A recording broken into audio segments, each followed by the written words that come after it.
എല്ലാവർക്കും എന്നെ കേൾക്കാമെന്ന് വിചാരിക്കുന്നു. കേൾക്കാം. നമുക്ക് ഒരു നിമിഷം ദൈവ തിരുസന്നിധിയിൽ നമ്മുടെ തലകളെ വണക്കാം. സ്നേഹവാനും കാരുണ്യവാനുമായ തമ്പുരാനെ, ഇന്നത്തെ ഈ ദിവസത്തെ ഓർത്ത് നിന്നെ ഞങ്ങൾ സ്തുതിക്കുന്നു. അവിടുന്ന് കൂടിയിരിക്കുന്നതിനായിട്ട് ബലപ്പെടുത്തുന്നു. ഞങ്ങൾ ഒരല്പസമയം നിന്റെ തിരുമാർവോട് ചേർന്നിരിപ്പാനും നിന്റെ വചനങ്ങളെ ഗ്രഹിപ്പാനും ആഗ്രഹിക്കുന്നു. നിന്റെ വലിയ നിറവിനാൽ നീ അവിടുന്ന് ഞങ്ങളെ അനുഗ്രഹിക്കണമേ. നിന്റെ പരിശുദ്ധാത്മ നൽവരത്തെ നീ ഞങ്ങളുടെ ഇടയിലേക്ക് അവിടുന്ന് പകരണമേ.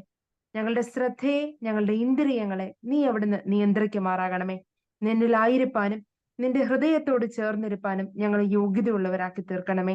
ആയത് പിതാവിന്റെയും പുത്രന്റെയും പരിശുദ്ധ റൂഹായുടെയും തിരുനാമ മഹത്വത്തിനായി തന്നെ. ആമീൻ. ത്രിയേക ദൈവത്തിന്റെ അതിപരിശുദ്ധ നാമം വാഴ്ത്തപ്പെടുമാറാകട്ടെ. ഏറ്റവും ആദരണീയനായ അഭിവന്യ തോമസ് മാർ ഇവാനിയോസ് മെത്രാപ്പൊലീത്ത, മർത്തമറൈ സമാജത്തിന്റെ വൈസ് പ്രസിഡന്റ് ആയിരിക്കുന്ന സ്നേഹം നിറഞ്ഞ ഐസക് ബി പ്രകാശച്ചൻ, സുനു ജോയ് മാം, ലിനി ശങ്കരത്തിൽ കൊച്ചമ്മ, സാലി കൊച്ചമ്മ, ഇതിന്റെ നേതൃനിരയിൽ ഇരിക്കുന്ന ബഹുമാനപ്പെട്ട ഏവരുമേ, പ്രിയപ്പെട്ട മാതാപിതാക്കന്മാരെ, സഹോദരി സഹോദരങ്ങളെ, ഏവർക്കും ക്രിസ്തു യേശുവിന്റെ നാമത്തിൽ എന്റെ സ്നേഹവന്ദനം. ആദ്യമേ തന്നെ ഐസക് ബി പ്രകാശച്ചന്റെ നല്ല വാക്കുകൾക്കുള്ള നന്ദി അറിയിച്ചു കൊള്ളട്ടെ. ആത്മശരീര മനസ്സിനെ അനുതാപത്തിലൂടെ ദൈവ തിരുസന്നിധിയിൽ സമർപ്പിക്കുന്നത് മറ്റെല്ലാ യാഗങ്ങളെക്കാൾ ശ്രേഷ്ഠമാണ്. എന്തുകൊണ്ടെന്നാൽ പിതാവായ ദൈവത്തിന് തന്റെ മക്കളുടെ മാനസാന്തരത്തെക്കാൾ വലുതായിട്ട് മറ്റൊന്നുമില്ല. 7-ാം നൂറ്റാണ്ടില് മൗണ്ട് സീനായ് മൊനാസ്ട്രി, സിറിയയിലെ സെയിന്റ് ജോർജ് ക്ലിമാക്കസ് സഭയുടെ പരിശുദ്ധനായിരിക്കുന്ന, സഭയുടെ പിതാവായിരിക്കുന്ന ഏറ്റവും ശ്രേഷ്ഠനായ വന്യപിതാവിന്റെ വാക്കുകളാണ്. ദൈവത്തിന് തന്റെ മക്കളുടെ മാനസാന്തരത്തെക്കാൾ വിലയേറിയതായിട്ടുള്ള ഒരു യാഗമില്ല. നാം എല്ലാം ഇന്നിവിടെ ഉപവാസത്തില് തമ്പുരാന്റെ തിരുസന്നിധിയിലായിരിക്കുക. ഈ വെള്ളിയാഴ്ച ദിവസം തമ്പുരാന്റെ മാർവോട് ചേർന്നിരിപ്പാൻ നമ്മൾ എല്ലാവരും ആഗ്രഹിക്കുകയാണ്. ഈ സമയം അനുതാപത്തിന്റെ നല്ല അവസരങ്ങൾ നമ്മളിൽ ഉണ്ടാകട്ടെ. അപ്പോസ്തല പ്രവർത്തികൾ 2-ാം അധ്യായം അതിന്റെ 42-ാം വാക്യം ഇങ്ങനെയാ പറയുന്നത്: അവർ അപ്പോസ്തലന്മാരുടെ ഉപദേശം കേട്ടും കൂട്ടായ്മ ആചരിച്ചും അപ്പം നുറുക്കിയും പ്രാർത്ഥന കഴിച്ചും പോകുന്നു. ഇവിടെ പരിശുദ്ധ സഭയുടെ 4 പ്രത്യേകതകൾ നമുക്ക് കാണുവാനായിട്ട് സാധിക്കും. ഒന്നാമത് കെരുക്മയാണ്, അതായത് അപ്പോസ്തോലന്മാരുടെ പഠിപ്പിക്കൽ. രണ്ടാമത് ഡയക്കോണിയാണ്, സർവീസ്, സേവനം. മൂന്നാമത് കൊയിനോണിയ, ഫെലോഷിപ്പ്, കൂട്ടായ്മ എന്നൊക്കെ നമുക്ക് പറയാം. നാലാമത് യുക്കാരിസ്റ്റിക് ആണ്, അപ്പം നുറുക്കൽ അല്ലെങ്കിൽ ബ്രേക്കിംഗ് ഓഫ് ബ്രെഡ്. കൊയിനോണിയയുടെ ഭാഗമായിട്ട്, കൂട്ടായ്മയുടെ ഭാഗമായിട്ട് ഏക ഹൃദയത്തോടും ഏക മനസ്സോടും ദൈവത്തിന്റെ വചനം ശ്രവിപ്പാനും തമ്പുരാനിലായിരിക്കാനും നമ്മൾ ആയിരിക്കുകയാണ്. ഇന്നൊരല്പസമയത്തെ ചിന്തയ്ക്ക് വേണ്ടിയിട്ട് തിരഞ്ഞെടുത്തിരിക്കുന്ന വേദഭാഗം യൂദ എഴുതിയ ലേഖനം 1-ാം അധ്യായം അതിന്റെ 20-21 വാക്യങ്ങളാണ്. വിശുദ്ധ യൂദ എഴുതിയ ലേഖനം 1-ാം അധ്യായം 20-21 വാക്യങ്ങൾ. അതിങ്ങനെയാണ്: നിങ്ങളുടെ അതിവിശുദ്ധ വിശ്വാസത്തെ ആധാരമാക്കി നിങ്ങൾക്ക് തന്നെ ആത്മീക വർധന വരുത്തിയും പരിശുദ്ധാത്മാവിൽ പ്രാർത്ഥിച്ചും നിത്യജീവനായിട്ട് നമ്മുടെ കർത്താവായ യേശുക്രിസ്തുവിന്റെ കരുണയ്ക്കായി കാത്തിരുന്നും കൊണ്ട് ദൈവ സ്നേഹത്തിൽ നിങ്ങളെ തന്നെ സൂക്ഷിച്ചുകൊള്ളുവിൻ. യേശുവിന്റെ ദാസനും യാക്കോബിന്റെ സഹോദരനുമായി യൂദയാണ് ഈ ലേഖനത്തിന്റെ കർത്താവ്. നമ്മൾ ഇതിന്റെ ചരിത്ര പശ്ചാത്തലം ഒന്ന് പഠിക്കുകയാണെങ്കിൽ ഏതാണ്ട് AD 50-നും 110-നും ഇടയിലാണ് യൂദയുടെ ഈ ലേഖനം എഴുതപ്പെട്ടത് എന്ന് വിചാരിക്കുന്നത്. ഇതിന്റെ ഒരു ചരിത്ര അവശേഷിപ്പ് എന്ന് പറയുന്നത് AD 70-ലാണ് യെരൂശലേം ദേവാലയം നശിക്കപ്പെടുന്നത്, ഡിസ്ട്രക്ഷൻ സംഭവിക്കുന്നത് AD 70. അതിനു മുമ്പ് എഴുതിയ ലേഖനം എന്നാണ് ചരിത്രകാരന്മാര് വിശുദ്ധ യൂദ എഴുതിയ ലേഖനത്തെ പറ്റി പരാമർശിക്കുന്നത്. നമ്മൾ യൂദ എഴുതിയ ലേഖനം പരിശോധിക്കുമ്പോൾ അത് 2 പത്രോസിനോട് തുല്യമാണ്. 2 പത്രോസ് എഴുതിയ ലേഖനവുമായിട്ട് വളരെ സാമ്യം നമുക്ക് ഇതിനെ കാണാനായിട്ട് സാധിക്കും. അന്ത്യോക്യായ്ക്ക് ചുറ്റുമുള്ള സഭയ്ക്ക് വേണ്ടിയിട്ട് എഴുതപ്പെട്ടൊരു ലേഖനമാണിത്. വിശ്വാസികളെ തിന്മയിൽ നിന്നുണർത്തിയ ഒരു ലേഖനമായിട്ടും വിശ്വാസത്തെ കാക്കാനുള്ള പരിശ്രമമായിട്ടൊക്കെ നമുക്ക് ഈ ലേഖനത്തെ പരാമർശിക്കുവാനായിട്ട് സാധിക്കും. ഇവിടെ യൂദായ പറയുന്നത് ഇങ്ങനെയാണ്: നിങ്ങളുടെ അതിവിശുദ്ധ വിശ്വാസത്തെ ആധാരമാക്കുക. നമ്മളുടെ ആദ്യത്തെ ചിന്താധാരയും അതാ. അതിവിശുദ്ധ വിശ്വാസത്തെ നമുക്ക് ആധാരമാക്കുവാനായിട്ട് സാധിക്കുന്നുണ്ടോ? സഭാപിതാവായ വിശുദ്ധ ശിമോൻ ഇങ്ങനെ പറയുന്നുണ്ട്, വിശ്വാസമുണ്ടാവുക എന്നതിനർത്ഥം ക്രിസ്തുവിന് വേണ്ടിയും ദൈവരാജ്യത്തിനു വേണ്ടിയും നമ്മുടെ ജീവൻ കൊടുക്കുവാൻ തയ്യാറാകുകയും ഇങ്ങനെയുള്ള മരണത്തിലൂടെ നാം യഥാർത്ഥത്തിൽ ദൈവത്തെ തന്നെ നേടുകയാണെന്ന് ഒരുവൻ വിശ്വസിക്കുമ്പോഴാണ് യഥാർത്ഥ വിശ്വാസം അവിടെ ഉണ്ടാകുന്നത്.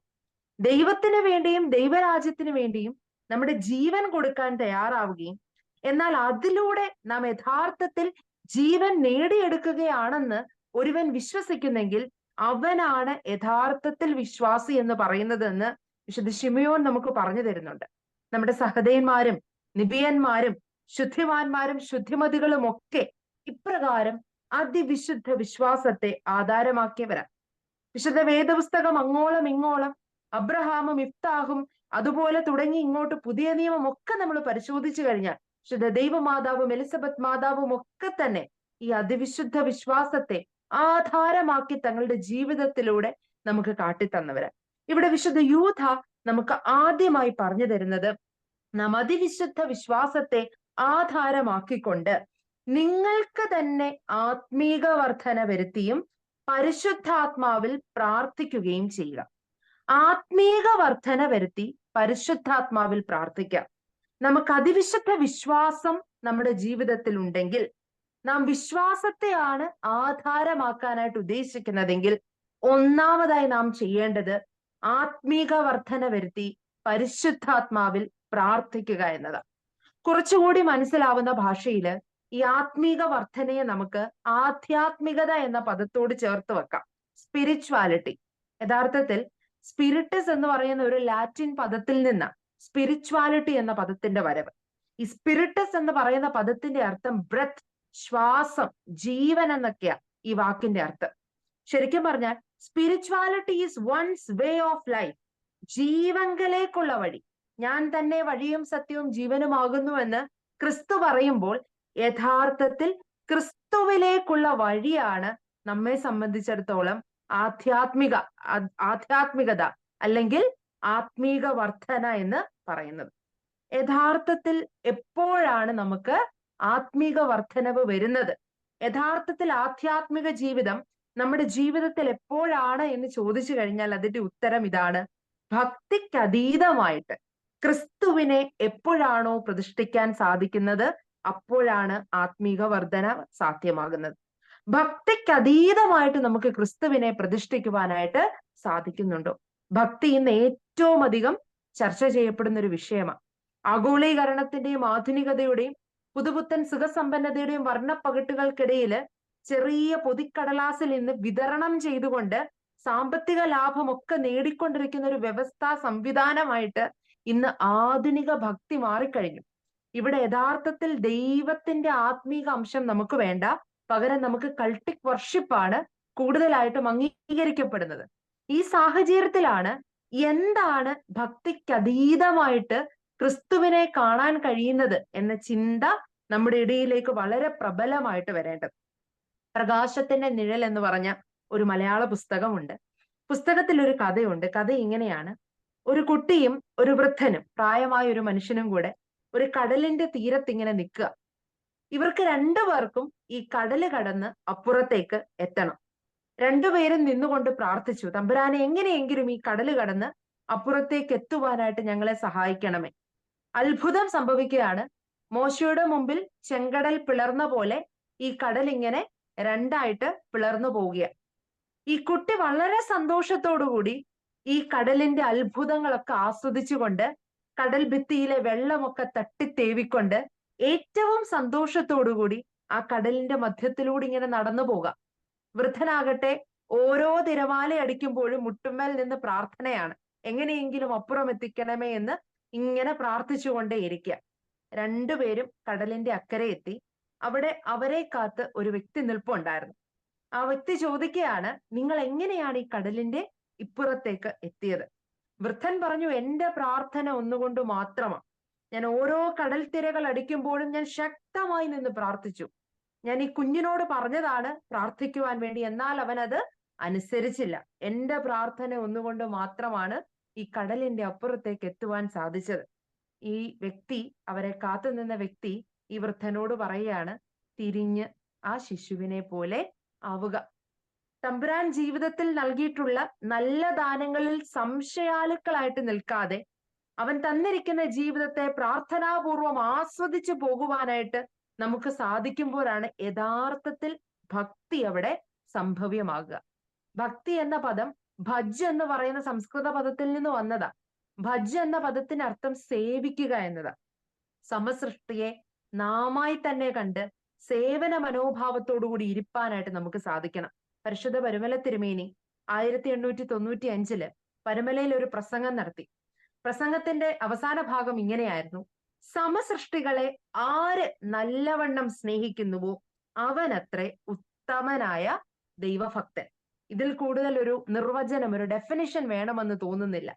ആരാണോ സമസൃഷ്ടിയെ ഏറ്റവും അധികമായി സ്നേഹിക്കുന്നത് അവനാണ് ഏറ്റവും വലിയ ദൈവഭക്തൻ എന്ന ചിന്ത നമ്മുടെ ഉള്ളിൽ ഭരിക്കണം. കൂടാരപ്പെരുന്നാൾ നമുക്കെല്ലാം അറിയാം. നമ്മളെ പെരുന്നാളിന്റെ വലിയ അനുഭവത്തിലേക്ക് കടന്നു വരുവാൻ പോവുകയാണ്. ക്രിസ്തുവും പത്രോസും യാക്കോബും യോഹന്നാനും ഇങ്ങനെ താബോർ മലയുടെ മുകളിലേക്ക് ചെല്ലുകയാണ്. താബോർ മലയുടെ മുകളിൽ വെച്ച് തേജസ്കരണം സംഭവിക്കുക. ക്രിസ്തുവിന്റെ വസ്ത്രമൊക്കെ ഇങ്ങനെ ശുഭ്രമായിട്ട് മാറുക. അതുവരെ കാണാത്ത തേജസ് ഇവരിങ്ങനെ കണ്ടുകൊണ്ടിരിക്കുക ശിഷ്യന്മാര്. ഈ ഭക്തിയുടെ ഏറ്റവും പൂർണ്ണമായ അവസ്ഥയിൽ നിന്നുകൊണ്ട്, മോശയും ഏലിയാവും ഇടതും വലതുമായി നിൽക്കുന്ന ഏറ്റവും പരമോന്നതമായ അവസ്ഥയിൽ നിന്നുകൊണ്ട് പത്രോസ് പറയുകയാണ്, ഞാനിവിടെ 3 കുടിലുണ്ടാക്കാം. ഒന്ന് നിനക്കും, ഒന്ന് മോശയ്ക്കും, ഒന്ന് ഏലിയാവിനും. പത്രോസിന്റെ ഭക്തി കണ്ട് അതിനെ പ്രശംസിക്കുന്ന ക്രിസ്തുവിനെയൊന്നും നമുക്ക് വിശുദ്ധ വേദപുസ്തക ഭാഗത്തിൽ കാണത്തില്ല. അടുത്ത വരികൾ, അടുത്ത വാക്യങ്ങളിലൂടെ പോകുമ്പോൾ നാം കേൾക്കുന്നത്, വായിക്കുന്നത് ഇങ്ങനെയാണ്: അവൻ മലയുടെ താഴ്വാരത്തിലേക്ക് ഇറങ്ങി വന്നു. ഈ വരികൾക്കിടയിലൂടെ നാം വായിച്ചു കഴിഞ്ഞാൽ നമുക്ക് മനസ്സിലാക്കാൻ സാധിക്കുന്നത്, മലയുടെ മുകളിൽ കൂടാരമടിച്ച് പാർക്കുവാൻ തക്ക ഭക്തി ഉണ്ടായാലും മലയുടെ താഴ്വാരത്തിലേക്ക് ഇറങ്ങി വരുവാൻ സാധിക്കുന്നില്ലെങ്കിൽ അത് ദൈവ തിരുസന്നിധിയിൽ സ്വീകാര്യമാകുന്നില്ല. നമ്മെ സംബന്ധിച്ചിടത്തോളം നമ്മുടെ ദേവാലയങ്ങളൊക്കെ മലയാണ്. ദേവാലയങ്ങളുടെ ഉള്ളിലേക്ക് വരുമ്പോൾ നമുക്ക് അസാധാരണമായ ഭക്തി നമ്മളിൽ നിന്ന് പുറപ്പെടാറുണ്ട്. വലിയ ഭക്തിയുടെ പാരതമ്യത്തിൽ നിന്നുകൊണ്ട് നമുക്ക് പല സന്ദേഹങ്ങളും മനസ്സിന്റെ ഫലവിധമായ ഭാവങ്ങളും നമ്മൾ കാണാറുണ്ട്. എന്നാൽ ക്രിസ്തു പറയുന്നത് പോലെ മലയുടെ താഴ്വാരത്തിലേക്ക്, ദേവാലയത്തിന്റെ പുറത്തേക്ക് ഈ ഭക്തിയെ വ്യാപിപ്പിക്കുവാൻ നമുക്ക് സാധിക്കുന്നുണ്ട്. കാരണം മലയുടെ താഴ്വാരത്തിലാണ് അഗതികൾ ഉള്ളത്, മലയുടെ താഴ്വാരത്തിലാണ് വിധവകൾ ഉള്ളത്, മലയുടെ താഴ്വാരത്തിലാണ് അശരണരും അനാഥരും നമ്മെ കൊണ്ട് ആവശ്യമുള്ളവരൊക്കെ ഈ മലയുടെ താഴ്വാരത്തിലാണ്. ദേവാലയത്തിൽ നിന്ന് ആർജിച്ചെടുത്തിരിക്കുന്ന ഈ ഭക്തിയെ ദേവാലയത്തിന്റെ പുറത്തേക്ക്, നമ്മുടെ സഹോദരങ്ങളുടെ ഇടയിലേക്ക്, നമ്മുടെ സമസൃഷ്ടിയുടെ ഇടയിലേക്ക് വ്യാപിപ്പിക്കുവാനായിട്ട് നമുക്ക് സാധിക്കുന്നുണ്ടോ? പ്രിയമുള്ളവരെ, യഥാർത്ഥ ഭക്തി എന്ന് പറയുന്നത് അനുതാപത്തിൻ്റെതാണ്. മലയാളത്തിന്റെ മഹാകവിയാണ് ശ്രീ വള്ളത്തോൾ നാരായണ മേനോൻ. വള്ളത്തോൾ നാരായണ മേനോന്റെ വളരെ പ്രസിദ്ധമായ കവിതയാ മഗ്ദലന മറിയം. അതിൽ ഇങ്ങനെ ഒരു വരികളുണ്ട്: പൊയ്ക്കൊള്ളുക പെൺകുഞ്ഞെ, ദുഃഖം വെടിഞ്ഞു നീ, ഉൾക്കൊണ്ട വിശ്വാസം കാത്തു നിന്നെ, അപ്പപ്പോൾ പാതകം ചെയ്തതിനൊക്കെയും ഈ പശ്ചാത്താപം, ഈ പ്രായശ്ചിത്തം. തെറ്റുകൾ അനവധി ചെയ്തിട്ടുണ്ടെങ്കിലും ഇതുപോലെയുള്ള കൂട്ടായ്മകളിലൊക്കെ ആയിരിക്കുമ്പോൾ, ദേവാലയത്തിൽ ബലിപീഠത്തിന്റെ മുൻപിലായിരിക്കുമ്പോൾ, നെഞ്ചത്ത് നിന്ന്, ഹൃദയത്തിൽ നിന്ന് ദൈവത്തിന്റെ സാന്നിധ്യം അനുഭവിച്ചറിയുവാൻ നെഞ്ചിൽ കൈവച്ചുകൊണ്ട് ഞാൻ ചെയ്തു പോയ പാപങ്ങൾക്ക് ഒരു തുള്ളി കണ്ണുനീരെങ്കിലും ആ ദേവാലയത്തിൽ വീഴ്ത്തുവാൻ നമുക്ക് സാധിക്കുമ്പോൾ അതാണ് യഥാർത്ഥ ഭക്തി. പൂർണ്ണമായ സമർപ്പണം ആവശ്യം. ഇയ്യോബിന്റെ കഥ നമുക്കെല്ലാം അറിയാം. ഒരിക്കൽ സാത്താൻ ദൈവത്തിന്റെ മുമ്പിലേക്ക് വരികയാണ്. യഹോവയോട് സാത്താൻ ചോദിക്കുകയാണ്, ഇയ്യോബിന്റെ പുസ്തകം 1-ാം അധ്യായം 9-ാം വാക്യമാണ്: വെറുതെയാണോ ഇയ്യോബ് ഇങ്ങനെ ദൈവഭക്തനായിരിക്കുന്നത്? കാരണം നീ എല്ലാം അവന് കൊടുത്തിട്ടുണ്ട്. അപ്പൊ ഉറപ്പായിട്ടും അവൻ ദൈവഭക്തനായിരിക്കും. ഇതെല്ലാം ഒന്ന് എടുത്തു നോക്ക്, നമുക്കപ്പോൾ കാര്യം അറിയാം. യഹോവ എല്ലാം എടുത്തു. സർവ്വസുഖവും സമ്പത്തും ഇയ്യോബിന്റെ പക്കൽ നിന്ന് എടുത്തു. ഇയ്യോബ് തളരുന്നില്ല. ഇയ്യോബിന്റെ പുസ്തകം 1-ാം അധ്യായം 21-ാം വാക്യം: യഹോവ തന്നു, യഹോവ എടുത്തു, യഹോവയുടെ നാമം വാഴ്ത്തപ്പെടുമാറാകട്ടെ. വീണ്ടും 2-ാം അധ്യായം 10-ാം വാക്യം: നാം ദൈവത്തിന്റെ കയ്യിൽ നിന്ന് നന്മ കൈക്കൊള്ളുന്നു, തിന്മയും കൈക്കൊള്ളരുതോ.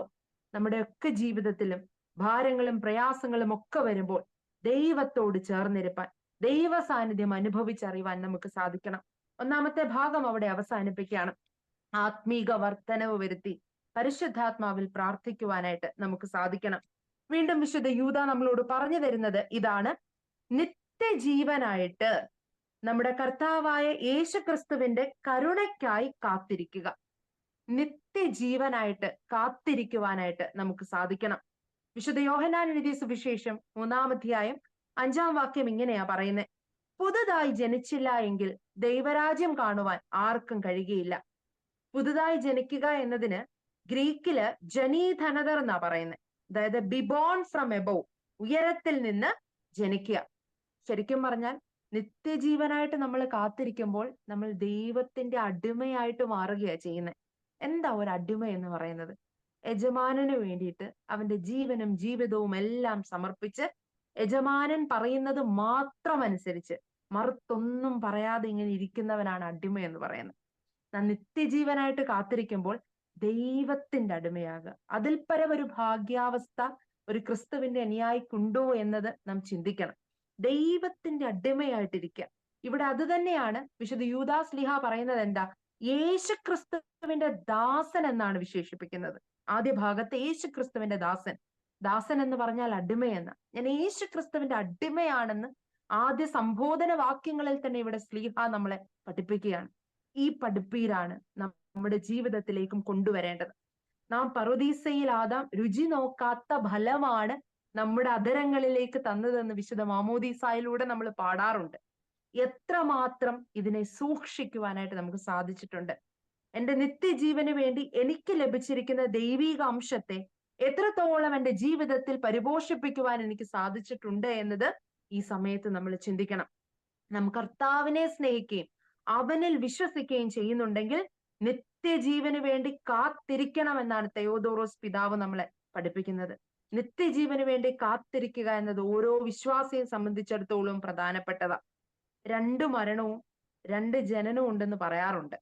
2 ജനനം എന്നത് ഒന്ന് മനുഷ്യന്റെ മാനുഷിക പ്രകാരമുള്ള ബയോളജിക്കൽ ബർത്ത് ആണ്. രണ്ടാമത് വീണ്ടും ജനനമാണ്, വെള്ളത്താലും ആത്മാവിനാലുമുള്ള വീണ്ടും ജനനം. എന്നാല് 2 ജനനമുണ്ടെങ്കിൽ 2 മരണമുണ്ട് എന്ന് പറയുമ്പോഴും നമ്മുടെ പ്രാർത്ഥനകളിലൊക്കെ നമ്മൾ ആവർത്തിച്ച് പറയുന്നുണ്ട്, തമ്പുരാനെ 2ാം മരണമാകുന്ന ചുഴിയിലേക്ക് ഞങ്ങളെ പ്രവേശിപ്പിക്കരുത് എന്ന്. അപ്പോൾ ശാരീരികമായ മരണം നമുക്കുണ്ടാകും. എന്നാൽ ആത്മീകമായ മരണം എന്ന് പറഞ്ഞാൽ പറുദീസായിൽ നിന്നുള്ള പുറംതള്ളല്. നാം ഓരോരുത്തരും നമ്മുടെ ജീവിതത്തിൽ പ്രാർത്ഥിച്ചു വെക്കേണ്ട, തമ്പുരാനെ 2ാം മരണമാകുന്ന ചുഴിയിലേക്ക് നീ ഞങ്ങളെ പ്രവേശിപ്പിക്കരുത്. ബോബി ജോസ് കട്ടിക്കാട്ടിലച്ഛനെ എല്ലാവർക്കും അറിയാം. തപസ് എന്ന് പറയുന്ന പുസ്തകത്തില് ഇങ്ങനെ ഒരു വളരെ രസകരമായ ഒരു കോട്ടുണ്ട്.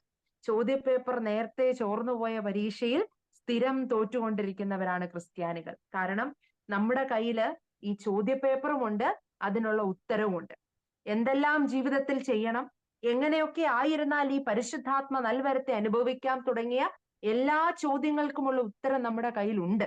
എന്നിട്ടും നമ്മൾ ഇങ്ങനെ തോറ്റുകൊണ്ടിരിക്കുക. പ്രിയമുള്ളവരെ, നമ്മളുടെ ജീവിതത്തിൽ അനുതാപത്തിന്റെ നല്ല അനുഭവത്തിലൂടെ പറുദീസായെ നേടിയെടുക്കുവാൻ, നിത്യജീവന് വേണ്ടി കാത്തിരിക്കുവാൻ നമുക്ക് സാധിക്കട്ടെ. അവസാന ഭാഗത്തില് ശ്ലീഹ നമുക്ക് പഠിപ്പിച്ചു തരുന്ന ഇതാണ്: ദൈവസ്നേഹത്തിൽ നിങ്ങളെ തന്നെ സൂക്ഷിക്കുക. ദൈവസ്നേഹത്തിൽ നമ്മെ സൂക്ഷിക്കുവാനായിട്ട് നമുക്ക് സാധിക്കണം. ശൗൽ രാജാവിനെ നമുക്ക് എല്ലാവർക്കും അറിയാം. ഇസ്രയേലിന്റെ 1ാമത്തെ രാജാവ്. ഇസ്രയേൽ എന്ന് പറഞ്ഞാൽ ദൈവത്തിന്റെ ജനതയാണ്.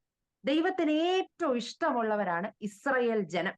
ഉറപ്പായിട്ടും തനിക്ക് ഏറ്റവും ഇഷ്ടമുള്ളവരെ നയിക്കുവാൻ ദൈവം തെരഞ്ഞെടുക്കുന്നത് അതിനേക്കാട്ടിലും ഇഷ്ടമുള്ള, അത്രമേൽ പ്രിയപ്പെട്ടവനെയാണ് എന്നത് നമുക്ക് ചിന്തിച്ചു കഴിഞ്ഞാൽ മനസ്സിലാകും. ശൗൽ അത്രമേൽ യഹോവയ്ക്ക് പ്രിയപ്പെട്ടവനായിരുന്നു. എന്നാൽ എപ്പോഴാണോ ആ ദൈവസ്നേഹത്തിലുള്ള സൂക്ഷിപ്പ് ശൗലിനെ നഷ്ടപ്പെട്ടത്, പിന്നെ നമ്മൾ കാണുന്നത് സ്വന്തം വാളിന്റെ വായ്ത്തലയാൽ മരണം അനുഭവിക്കുന്ന ശൗലിനെയാണ്.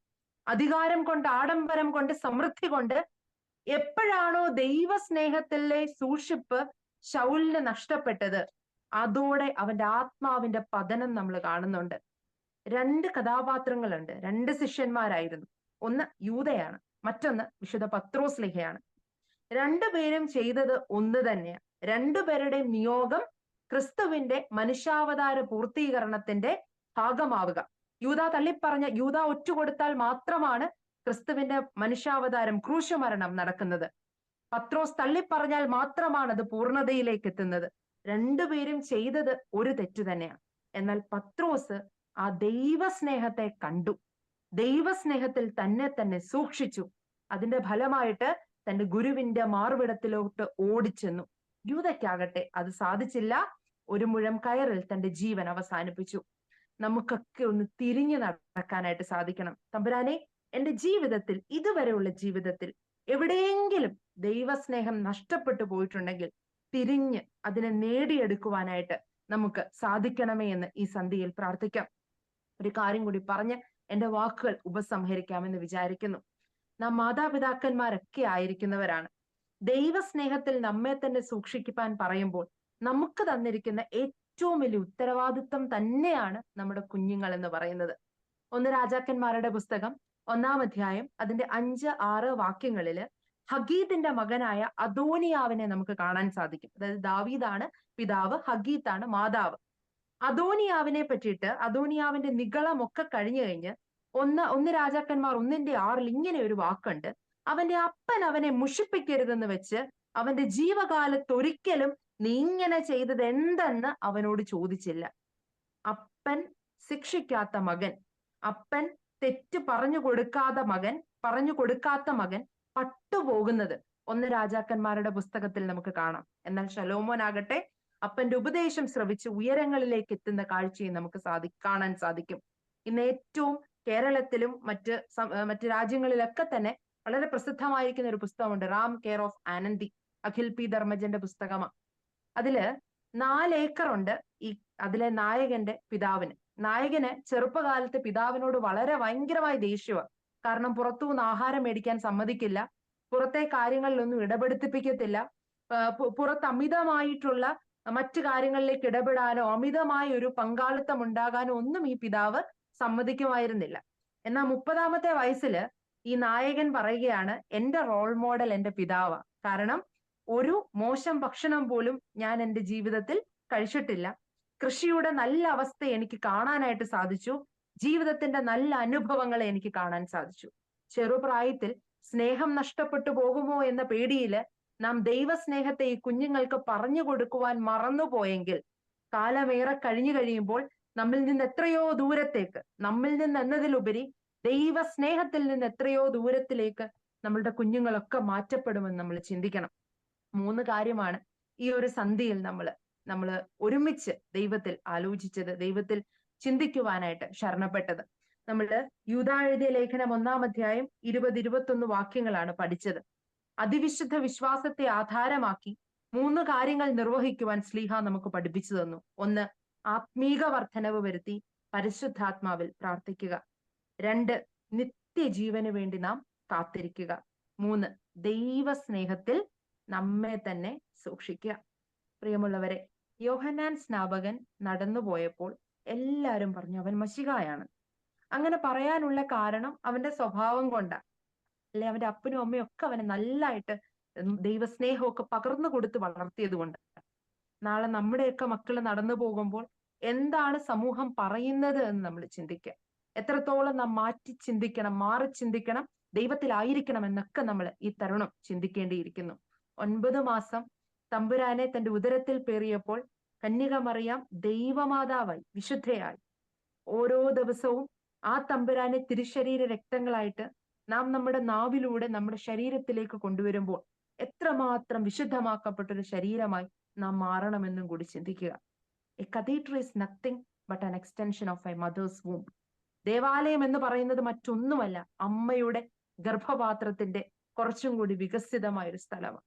വിഷമങ്ങളും പ്രതിസന്ധികളും ഒക്കെ വരുമ്പോൾ ഈ ദേവാലയത്തിലും ആരാധനയിലും ശരണം പ്രാപിക്കുവാൻ ദൈവത്തിന്റെ പരിശുദ്ധാത്മാവ് നമ്മെ സഹായിക്കട്ടെ എന്ന് ആശംസിക്കുകയും പ്രാർത്ഥിക്കുകയും ചെയ്യുന്നു. ഒപ്പം ഇങ്ങനെ വളരെ അസുലഭമായ ഒരു സന്ദർഭം, ഒരവസരം ദൈവവചനം സംസാരിക്കുവാനായിട്ട് എനിക്ക് നൽകിയ നിങ്ങൾ ഓരോരുത്തരോടും, പ്രത്യേകിച്ച് ബഹുമാനപ്പെട്ട ഐസക് ബി പ്രകാശ് അച്ഛനോടും ഇതിന്റെ ഭാരവാഹികളോടൊക്കെയുള്ള സ്നേഹം ഹൃദയത്തിൽ സൂക്ഷിച്ചുകൊണ്ട്, ചേർത്ത് വെച്ചുകൊണ്ട് എന്റെ വാക്കിൽ നിന്ന് വിരമിക്കട്ടെ. ദൈവം നമ്മേവരെയും വാഴ്ത്തി അനുഗ്രഹിക്കട്ടെ. ദൈവത്തിന്റെ നാമം മഹത്വപ്പെടട്ടെ. പലപ്പോഴും ശ്രദ്ധിക്കപ്പെടാത്ത പുതിയ നിയമത്തിലെ ഒരു പുസ്തകമാണ് യൂദായുടെ ലേഖനം. കേവലം 25 വാക്യങ്ങളിൽ ഈ ലേഖനകർത്താവ് അവസാനിപ്പിക്കുന്നു. പരിശുദ്ധനായ പൗലോസ്ലീഹായെ പോലെയോ യോഹന്നാൻ എന്ന് പറയുന്ന ക്രിസ്തുവിന്റെ ശിഷ്യനെ പോലെയോ തിളക്കമാർന്ന വിഷയങ്ങളൊന്നും അവതരിപ്പിച്ചതായിട്ടൊന്നും ഈ ഒറ്റ വായനയിൽ നമുക്ക് പലപ്പോഴും തെളിഞ്ഞു വരാറില്ല. എങ്കിലും വരികൾക്കിടയിൽ നിന്നും അനുഗ്രഹീതമായ ഒരു ആശയത്തെ അടർത്തിയെടുത്തുകൊണ്ട് നമ്മളോടൊപ്പം സംസാരിച്ച മിൻഡ കൊച്ചമ്മ പഠനത്തോടൊപ്പം അധ്യാപക വൃത്തിയോടൊപ്പം വേദപുസ്തക ഭാഷ പഠിക്കുന്നതിലും വേദപുസ്തകത്തിലെ ചിന്തകൾ പങ്കുവെക്കുന്നതിലും വായനയുടെ പരപ്പിലും ധാരാളം കാര്യങ്ങൾ നേടിയെടുത്തു. അതുകൊണ്ടാണ് ഇപ്രകാരം ഒരു വിഷയത്തെ നമ്മുടെ മുമ്പിലേക്ക് അവതരിപ്പിക്കുവാൻ തക്കവണ്ണം ദൈവം തെരഞ്ഞെടുത്തതും ഭംഗിയായിട്ട് ആ കർമ്മം പൂർത്തീകരിച്ചതും. 3 വിഷയങ്ങളിലൂടെയാണ് നമ്മുടെ ശ്രദ്ധയെ കൊച്ചമ്മ കൊണ്ടുപോകാനായിട്ട് ആഗ്രഹിച്ചത്. ദൈവത്തിലുള്ള വിശ്വാസത്തെ സ്ഥിരപ്പെടുത്തുക, ദൈവത്തിന്റെ കരുണയ്ക്കായി കാത്തിരിക്കുക, ദൈവസ്നേഹത്തിൽ നമ്മെ തന്നെ സൂക്ഷിക്കുക. ധാരാളം ചിന്തകൾ അനുയോജ്യമായ രീതിയിൽ വിശദീകരിക്കുവാനും വിപുലപ്പെടുത്തുവാനും ചുമയിലൂടെ നമുക്ക് ലഭ്യമായി. ഈ പുസ്തകം ആരംഭിക്കുന്നത് തന്നെ മറ്റ് ലേഖനങ്ങളിൽ നിന്നൊക്കെ വ്യത്യസ്തമായ ഒരു വാചകത്തിലൂടെയാണ്. യേശുക്രിസ്തുവിന്റെ ദാസനും യാക്കോബിന്റെ സഹോദരനുമായ യൂദ പിതാവായ ദൈവത്തിൽ സ്നേഹിക്കപ്പെട്ടും യേശുക്രിസ്തുവിനായി സൂക്ഷിക്കപ്പെട്ടും ഇരിക്കുന്നവരായ വിളിക്കപ്പെട്ടവർക്ക് എഴുതുന്നത്. Those who are called for Almighty God, ദൈവത്തിന് വേണ്ടി വിളിക്കപ്പെട്ടവർക്ക്. പരിശുദ്ധനായ പൗലോസ്ലീഹായുടെ പുസ്തകങ്ങളും യോഹന്നാന്റെ ലേഖനങ്ങളും അല്ലെങ്കിൽ പൊതുലേഖനങ്ങളും ഒക്കെ നമ്മൾ വായിച്ചാൽ അവിടെയെല്ലാം ക്രിസ്തുവിന്റെ ശിഷ്യന്മാർക്ക് വേണ്ടി മാത്രമല്ല, വിജാതിയർക്കും സ്വജാതിയിൽപ്പെട്ടവർക്കും ക്രൈസ്തവ സഭയുടെ മേഖലയിൽ വന്നിട്ട് പിന്നീട് ധാർമ്മിക മൂല്യം നഷ്ടപ്പെട്ടവരെയൊക്കെ നിജപ്പെടുത്തുവാൻ മറ്റ് ലേഖനങ്ങൾ വായിക്കുമ്പോൾ ഇതിനകത്ത് കൃത്യമായൊരു മെഷറിംഗ് സ്കെയിൽ ഉണ്ടായിരുന്നു. പിതാവായ ദൈവത്തിൽ സ്നേഹിക്കപ്പെട്ടും യേശു ക്രിസ്തുവിനായി സൂക്ഷിക്കപ്പെട്ടും ഇരിക്കുന്നവരായ വിളിക്കപ്പെട്ടവർക്ക് എഴുതുന്നു. അപ്പൊ അതിൽ നിന്നൊരു ഔട്ട്ലൈൻ കൃത്യമായിട്ട് അറിയാം ഇത് ആരെയാണ് ഉദ്ദേശിച്ചത്.